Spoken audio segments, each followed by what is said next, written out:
Hello, guys, and welcome back to our channel. I am good and I hope you all are fine. So, if you remember, we were doing our ECC series and education in emerging India.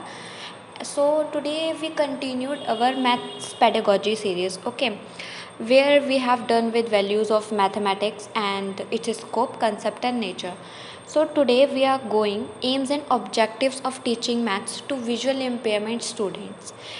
Separately, we discussed about aims and then we will discuss about objectives. So, okay, now let's start.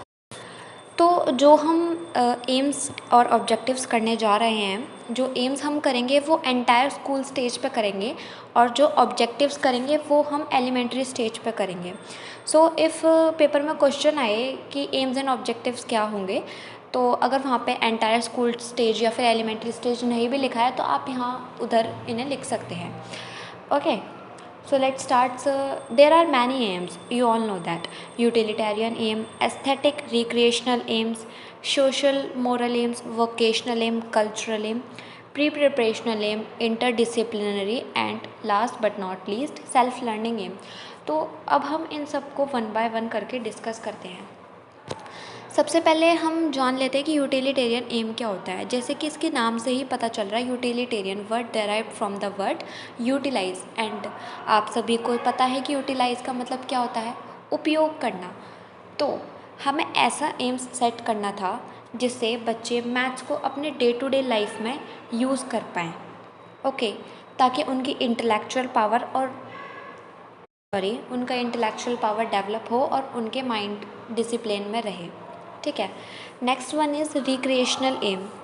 Recreational में हमें क्या करना था, बच्चों की aesthetic abilities को develop करने के लिए कुछ एम्स सेट करने थे ताकि हमें उनके इंटरेस्ट का पता चल पाए कि हर एक इंडिविजुअल में क्या क्या इंटरेस्ट है और हम उनकी हेल्प कर पाएँ कोई भी टास्क परफॉर्म करते time in their leisure time. ठीक है. So third, social and moral aim. अब इसमें हमें कुछ जो नेसेसरी और इसेंशियल सोशल और मोरल वर्च्यूज़ हैं उनको हमें बच्चों को ग्रहण करने में मदद करनी थी. ठीक. वोकेशनल एम, हमारे इसका मैथ्स का वोकेशनल एम क्या होना चाहिए, तो ये सेट किया गया कि फ्यूचर ऑक्यूपेशन के लिए बच्चों को वोकेशनली प्रिपेयर करना है. तो अगर आप जानते होंगे तो हमारे स्कूल में ना कुछ वोकेशनल कोर्सेज़ भी चलाए जाते हैं एंड कॉलेजेस में भी वोकेशनल कोर्सेज़ होते हैं. जैसे कि किसी का इफ़ बिज़नेस में इंटरेस्ट है, मैनेजमेंट सेक्टर में इंटरेस्ट है, फूड लाइन में इंटरेस्ट है और ट्रैवलिंग में. So these are the vocational course और इन्हीं वोकेशनल कोर्स को हमें बच्चे के इंटरेस्ट के हिसाब से उसके फ्यूचर में जोड़ना था. अब हर एक बच्चे का तो पढ़ाई में इंटरेस्ट नहीं होता ना, किसी किसी का स्पोर्ट्स में होता है, ट्रांसपोर्टेशन में and mass media production. So these are the vocational aims. ठीक है. अब कल्चरल एम ये था कि मैथ्स के कंट्रीब्यूशन को कल्चर और सिविलाइजेशन के डेवलपमेंट में हमें बच्चों को समझाना है कि मैथ्स ने कितना बड़ा योगदान दिया है और कितना बड़ा रोल प्ले किया है हमारी सोसाइटी के डेवलपमेंट में and also of the development of civilisations. Pre preparational aim था कि मैथ्स के हेल्प से हमें बाकी सब्जेक्ट्स को पढ़ने में हेल्प करनी है, मतलब इंटर रिलेटेड करके पढ़ाना है. तो एज़ यूजुअल फिज़िक्स में मैथ्स आती है, केमिस्ट्री, बायोलॉजी, जूलॉजी, बॉटनी, इन सब में मैथ्स आती है. तो अगर बच्चे को बेसिक्स पता होंगे तो इन सबको फिर टीचर ना कनेक्ट करके पढ़ा पाएगा. इससे क्या होगी, फ्यूचर लर्निंग होगी उसकी मैथ्स में. अब इंटरडिसिप्लिनरी एम की बात की जाए तो इंटरडिसिप्लिन में ये था कि हमें ऐसे एम को सेटअप करना है जो बच्चों को ब्रांचेस और मैथ्स के टॉपिक्स के बीच में रिलेशनशिप रिकॉग्नाइज करना सिखाए. जैसे एलजेब्रा हो गया, कैलकुलस हो गया, ज्योमेट्री एंड ट्रिग्नोमेट्री, ये सारे इंटर रिलेटेड कंसेप्ट्स हैं. तो इनके इंटर रिलेशन को ही समझाना है इस एम में. ठीक है. सेल्फ लर्निंग एम में ये था कि बच्चे को सेल्फ डिपेंडेंट बनाना है ताकि वो जितने भी टॉपिक्स हैं या फिर अपने प्रॉब्लम्स हैं वो खुद सॉल्व कर पाए. ओके, सॉरी गाइज़, मेरे घर के पास ना काम चल रहा है तो इसलिए हो सकता है कि मेरी आवाज़ के साथ साथ पीछे से थोड़ा शोर भी आ रहा हो. So sorry for that. Next video में ऐसा नहीं होगा. ओके, तो ये थे हमारे एम्स. अब नेक्स्ट टॉपिक पे चलते हैं. ठीक है. नेक्स्ट टॉपिक है ऑब्जेक्टिव्स. अच्छा, इस ईयर भी ना ऑब्जेक्टिव्स के बारे में क्वेश्चन पूछा गया था मैथ्स के. तो आपको बताना है कि कितने टाइप्स के ऑब्जेक्टिव्स होते हैं। 5 टाइप्स के ऑब्जेक्टिव होते हैं। Knowledge objective, skill based objective, application, attitude and ability. तो अब जान लेते हैं वन बाय वन करके। नॉलेज ऑब्जेक्टिव्स में क्या था?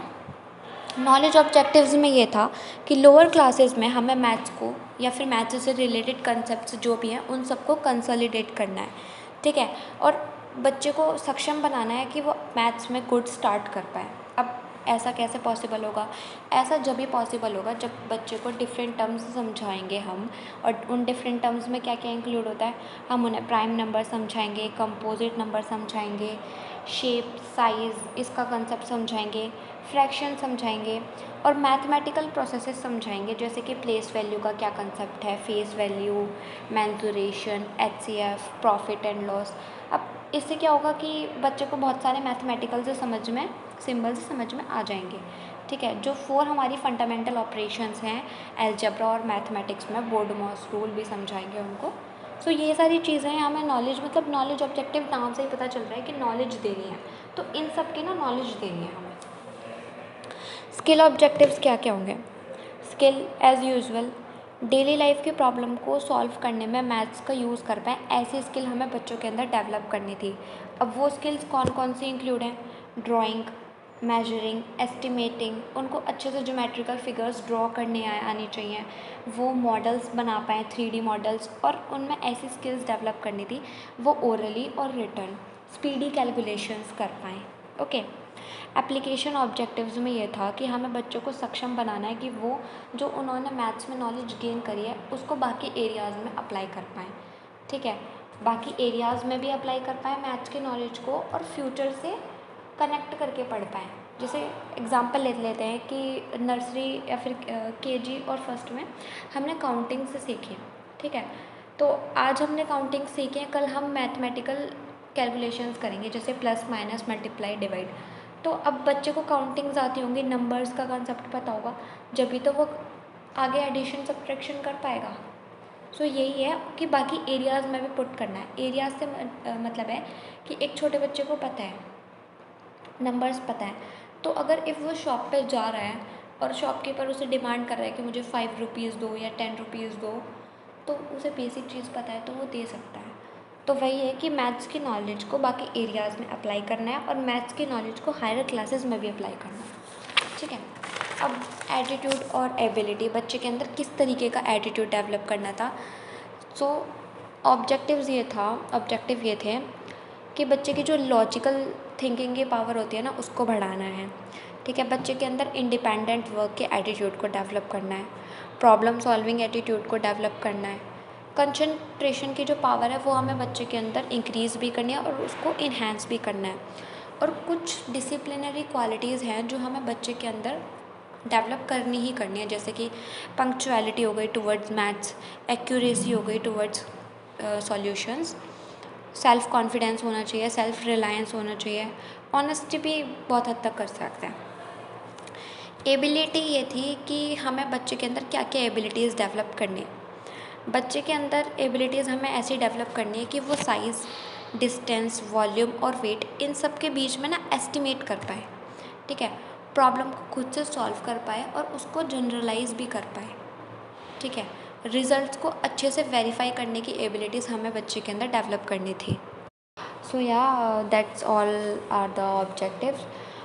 लेकिन आपसे ये भी पूछ सकता है कि जनरल और स्पेसिफिक ऑब्जेक्टिव्स क्या होते हैं। तो बेसिकली जनरल ऑब्जेक्टिव्स ये हैं कि मैथ्स क्यों पढ़ानी चाहिए हमें बच्चे को, और स्पेसिफिक ऑब्जेक्टिव में ये आएगा कि आपको कोई पर्टिकुलर टॉपिक दिया गया है, आप उस पर्टिकुलर टॉपिक को क्यों पढ़ा रहे हो, मैथ्स को समझ रहे हो, होल मैथ्स हमें क्यों पढ़ानी चाहिए, वो जनरल में आएगा, और पर्टिकुलर मैथ्स का टॉपिक हमें क्यों पढ़ाना चाहिए वो स्पेसिफिक में आएगा। तो एक बार से क्विक रिकैप कर लेते हैं हमने क्या क्या पढ़ा। एम्स और ऑब्जेक्टिव पढ़े हैं मैथ के। एम्स में क्या क्या था? Utilitarian aim, recreational aim, social moral aim, vocational aim, cultural aim, pre preparational, interdisciplinary and self learning aim, ठीक है। ऑब्जेक्टिव्स में क्या क्या था? नॉलेज ऑब्जेक्टिव, नॉलेज क्या क्या देनी है बच्चे को। स्किल ऑब्जेक्टिव्स, बच्चे के अंदर कौन कौन सी स्किल्स डेवलप करनी है। एप्लीकेशन ऑब्जेक्टिव्स, मैथमेटिक्स का हमें यूज़ कैसे सिखाना है बच्चे को। एटीट्यूड एंड एबिलिटीज़, बच्चे के अंदर किस तरीके का एटीट्यूड डेवलप करना है और क्या क्या एबिलिटीज़ हैं जो बच्चे के अंदर डेवलप या फिर उन्हें इन्हेंस करना ही चाहिए। So that's all, thank you. If you like, sorry, अगर आपको पसंद आया हो तो प्लीज़ लाइक करो, शेयर करो एंड सब्सक्राइब करो। ठीक है, फिर नेक्स्ट वीडियो में मिलते हैं, तब तक के लिए बाय।